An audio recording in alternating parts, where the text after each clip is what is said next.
So, hi, Isaa here. So, we seem to be on a roll really today. And earlier, I introduced Osgo when we were talking about, we talked about love, we talked about what you do. So, as part of this my series, I did say I will get a couple of my friends. So, I've got Sekinah here. Hello. So, Sekinah, do you want to tell us a little bit about yourself? Okay, thanks, Isaa. Thank you for having me on. So my name is Sekinah Ushodi. I'm a mother of 3 young adults. So I have 2 girls at uni and a boy at uni. So emptiness syndrome is actually quite real. Oh, wow. And I'm a technology professional. I've been in the IT sector for a couple of years. So yeah, that's me in a nutshell. It sounds like it's a nutshell, but there's a lot going on there. So as I said, this is about the love series, month of Feb. And actually, just to give a bit of background into why I've decided to rope my friends in and to talk about that topic, love. When I did the first video, a lot of people came back to me commenting, Isaa, you just skimmed over that topic. There's got to be more to it. And I do want to say a huge thank you, because a lot of people sent in suggestions, ideas, and I talked it over to my friend. I talked it over with Sekinah, my very good friend. Talked it over with a number of ladies that I hang out with, and actually with quite a few men as well that are my friends, acquaintances. And so there's a lot you can talk about love. So Sekinah, with experience, we're all experienced, but we've been a mother of 2 young beautiful ladies in uni, and just being an all general people person. So we picked a topic which I would style young love, and I said to Sekinah, why don't you come in, talk about young love, what you think they can do to make things work for them, to make sure they're right for each other. So I said, right, come and talk about just a few minutes. So so Sekinah, taking the young love topic, just take it away. Okay, thanks. I think I would think in terms of, if I was going to tell my young self and then use the perspective of my young adults. That's as well. A good one, So going back, I think love, we all crave love. God created us to be in love, to be loved. So if I'm going to speak to the young, is actually about enjoying the journey. And how do you enjoy the journey? You have to have a spirit of openness. You have to be appreciative. You have to open your heart, because I don't think love comes in if you don't open yourself up to it. Okay. So you have to be in a state of love for you to receive love. So if I'm speaking to my young adults right now, it's all about, so prepare yourself for being loved. And the ultimate love is how we love ourselves, because I tell my girls all the time, actually, and my son, you have to be in a state of mind where you appreciate yourself, you accept all of who you are, and then you work on the bits that you kind of have to hold a mirror up. Right. So there are things about me that you would probably tell me, Sekinah, maybe you need to do X, Y, Z. So if you know all of that as feedback, work on your feedback and try and make yourselves better. So, and that means maybe things like, some people don't want to hear when people give them feedback. So within a love situation, someone's going to tell you, this is how I prefer things to be done. This is what I want you to do for me. Wow. And I don't know if you've heard about the love languages.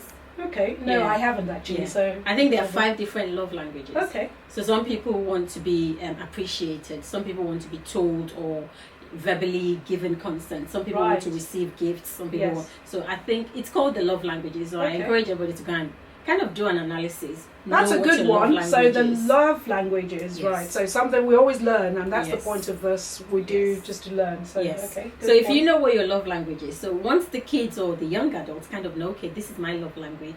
So if you're not in a relationship, obviously don't forget, this is hypothesizing. I'm not an expert.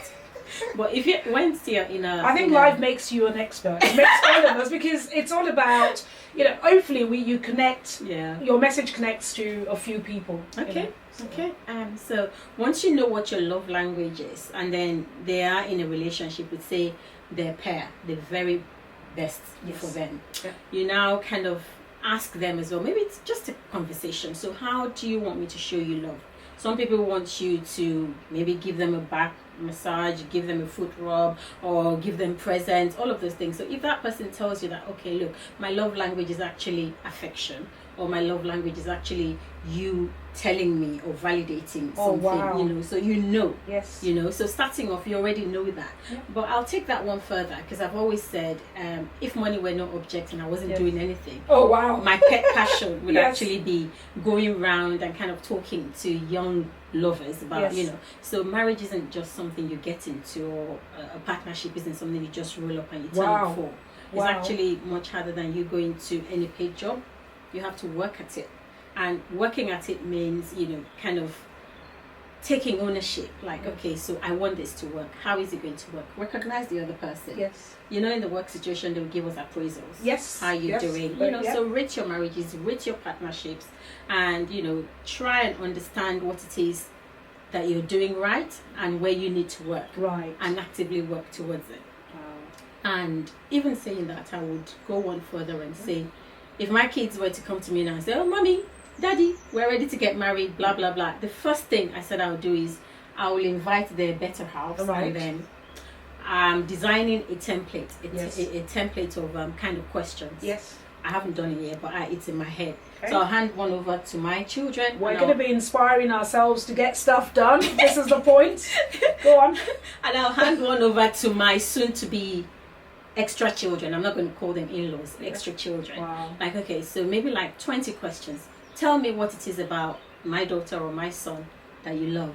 And my kids will do the same thing. Tell me just 20 things. If you'd go more, it'd be fantastic. Give me 20 things about them that you actually love.